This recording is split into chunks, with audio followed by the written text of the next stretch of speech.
Hollywood, where make-believe is a billion-dollar industry. The story of Harry Major, the stuff of box office gold, with characters straight out of central casting. The beloved high school teacher, the soap star, the radio personality, the lonely ex-con, the dapper detective, the wily prosecutor.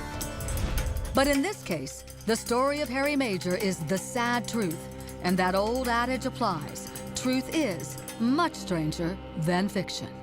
There are so many different things going on behind closed doors. You have no idea.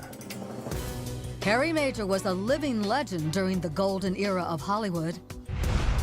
The Revere teacher was a 28-year fixture at Hollywood High School, just east of the famed Sunset Strip.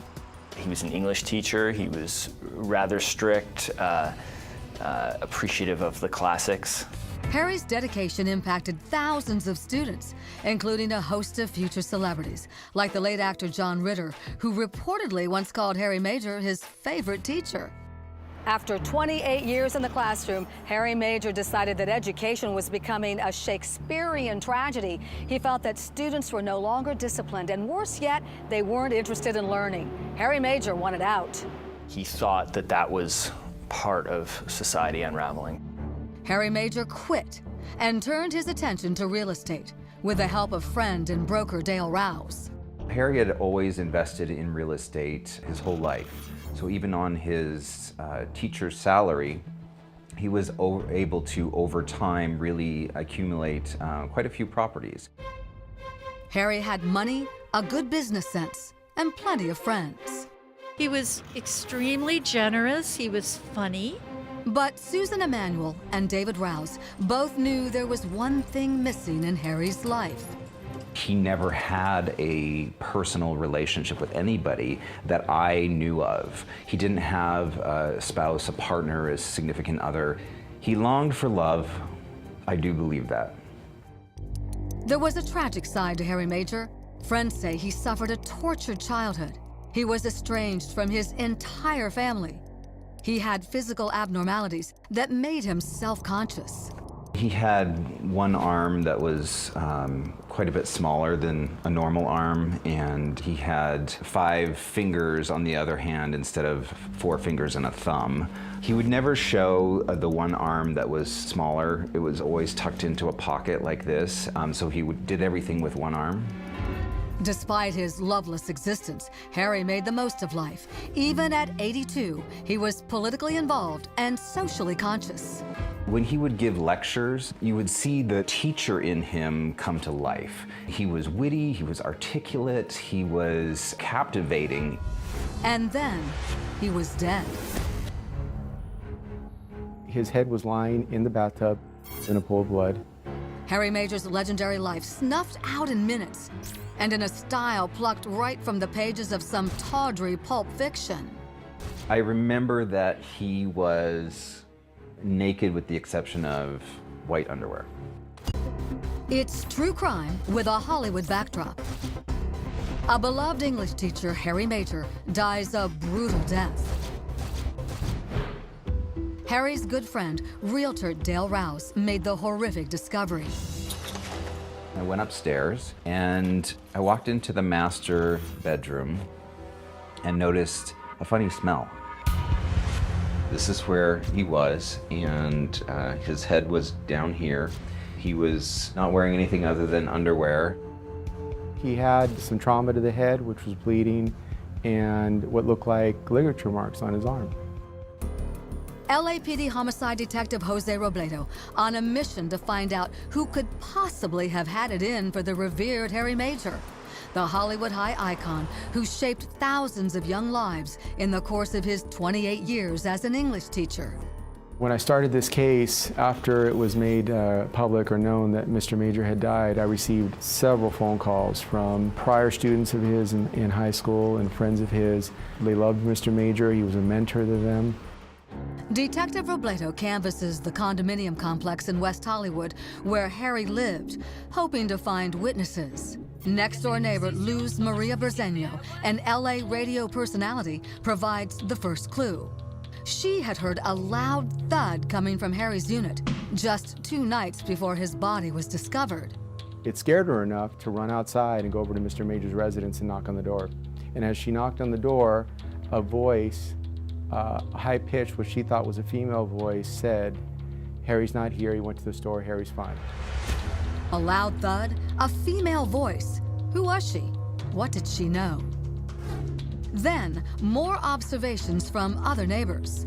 They had told me that they had met a man by the name of Scott or Scotty who had been staying with Mr. Major the week prior. Detective Robledo finds a phone book in Harry's apartment. His eyes lock on the name Scott Porter. But the name means nothing to Harry's friends. Scott Porter is a mystery, just like Harry's murder. After Harry's murder, his friend Dale Rouse had the daunting task of going through his personal items. Dale would be shocked at what he discovered. Harry Major, it turns out, had a secret side. Harry Major had a penchant for the imprisoned. To his shock, Dale Rouse discovers stacks of letters to and from Harry, all of them with return addresses of prisons around the country. Harry had been corresponding with countless violent felons. I had to sort out what was trash and what needed to go to the trustee. And there was a lot of letters, a lot of photos. The majority of the letters between him and the inmates were of a sexual nature. Harry, it turns out, had befriended some of the prisoners who, once paroled, would provide the intimacy Harry's life so sorely lacked. Harry has money. Harry's a rich guy, and he's offering prisoners a place to stay, money in their pocket, but only if they have sex with him. He would take them out to dinner and things of that nature, and there would be sexual favors. I tell you, I didn't see that part of him ever in years. No hint of it. So he did a very good job of separating those two worlds. But it was a world Detective Robledo would have to investigate. And sure enough, in that stack of prison letters in Harry's condo was correspondence from one Scott Porter, the name Detective Robledo saw in Harry's phone book. The return address was Marcy Correctional in New York. So I contacted New York and that correctional facility, and they were able to send me a photo and his information. Scott Porter's real last name was Kratlian. The 46-year-old felon was finishing up a 25-year prison sentence for strangling a man with a belt. He was previously convicted of manslaughter in New York for the death of Salvatore Caggiano. Kratlian had no family or friends, just a passion for soap operas. Kratlian was part of a General Hospital pen pal fan club, which ultimately led to his correspondence with Harry. Harry would flirt with Scott through the mail. He'd always wanted to come to LA, and Harry wrote to him to try to convince him to come to LA. Once Kratlian was freed from prison, Harry paid his way to Los Angeles. In this security video, you can see Scott Kratlian with the backpack at Harry's apartment parking lot. Kratlian was surprised to see he was sharing Harry's goodwill and condo with another ex-con, James DeRocco, the other man in this surveillance video. 3 was definitely a crowd, and it didn't take long for the two felons to come to blows. James DeRocco left. Thrown into the back seat or? No, in the trunk. Scott Kratlian, pictured here, got thrown out. Mr. Major had kicked out Mr. Kratlian from his residence, and now Mr. Kratlian had nowhere to go. Days later, Harry Major is dead. But the investigation into his murder, very much alive. We were able to collect blood samples. We were able to collect images of shoe prints, knife, wine. But cops still didn't have Harry's killer. The challenge in this case was that there was no smoking gun. There was no eyewitness that saw what happened. Who killed beloved Hollywood High English teacher Harry Major? At first, police are baffled.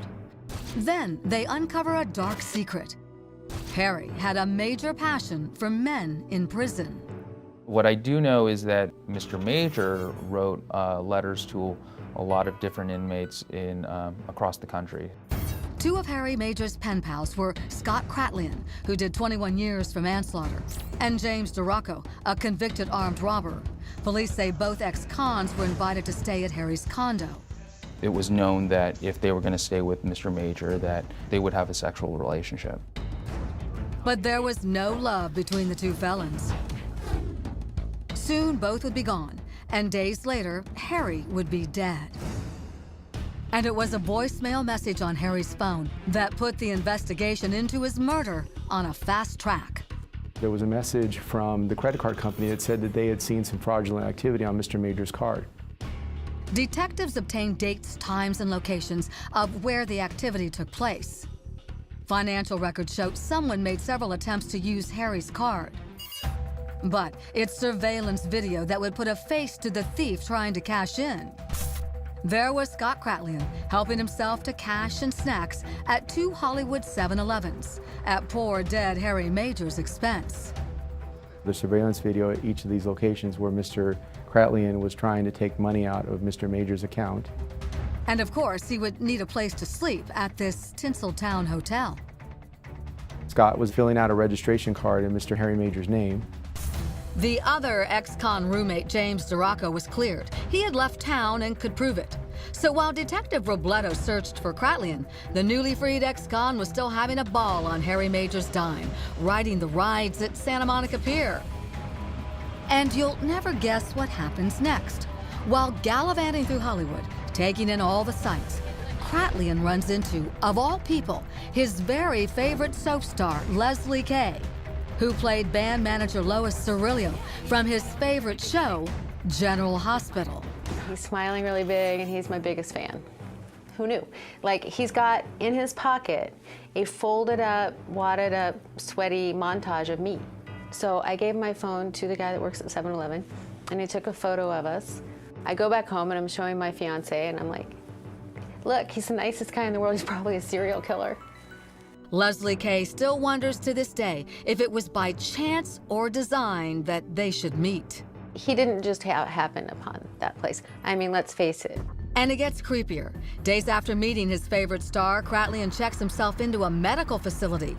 And that's where Detective Robledo would ultimately catch up with Kratlian and take him in for questioning. You think I actually killed him? Kratlian denied killing Harry Major, but claims he did struggle with the frail 82-year-old retired teacher. Did you guys go to the ground? Did you fall to the floor? Yeah. What was he saying to you when you guys were struggling? That you're stupid and I gave you everything. And when confronted with the incriminating evidence? What if I were to tell you that I have you on camera afterwards? Okay. What do you think you were doing? I don't know. You don't know? I tell you, I have seizures and I don't remember much. He was clever enough to know when to draw the line as to how much information he wanted to give you. Yes. And he never, ever admitted to doing it, correct? He never admitted to murdering Harry Major. Detective Robledo's case against Kratlian only got stronger. The pattern on the bottom of his tennis shoes matched footprints left at the scene. And there's more. The blood on Kratlian's shoes matched Harry Major's DNA. Go ahead, Scott, and stand up. Get a bird, place some handcuffs on you. The LAPD was convinced Turn around, face the wall. they had their man. You believe I killed him all along. All I have to prove to you, Now it would be up to Deputy District Attorney Tony Cho the defendant killed Harry Major, and he did that intentionally. to seal the deal with the jury. The challenge in this case was there was no smoking gun. Something Kratlian's attorney, Angela Chung, seized upon. No one actually saw what happened to Mr. Harry Major. So how will Mr. Cho attempt to prove this case?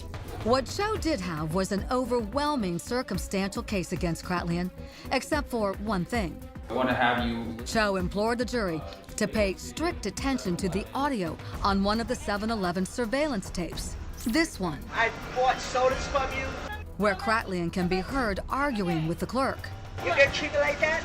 Cho used that audio to show that Kratlian had what Cho calls an effeminate voice. I'm not in that way. You could hear the defendant, and you could hear how high-pitched his voice was. You get treated like that? I spent like $20 Cho hoped to prove to the jury that the female voice the neighbor thought she heard was in fact Kratlian's. That was an extremely important piece of evidence for us. Perhaps the most penetrating image before the jury, side-by-side pictures of the man Kratlian murdered more than 2 decades ago and the man he's accused of murdering now. In both instances, the defendant was approximately 40 years younger than his victim at the time of the crime. In both instances, we know that the defendant had sexual relations with the victim. In both incidents, we know that the cause of death was strangulation. Both victims were found naked. If you follow through with your oath, and that's all I'm asking you to do right now, you will have no choice but to return a verdict of guilty of first-degree murder in this case. Thank you. The jury would give Tony Cho the victory he wanted, a guilty verdict against Scott Kratlian, the lonely ex-con who thought LA could erase his deviant past. Instead, Tinseltown served as the backdrop for the next homicidal chapter in Kratlian's life, leaving those who crossed his path along the way to look back in horror. He murdered somebody, and his murderous little hand was around my neck. But justice was done for Harry Major, the revered English teacher whose dark secret life played like a Greek tragedy. I still care about him, even knowing about this other side of his life, you know? He was a great guy. Hollywood, the symbol of Tinseltown glitz and glamour.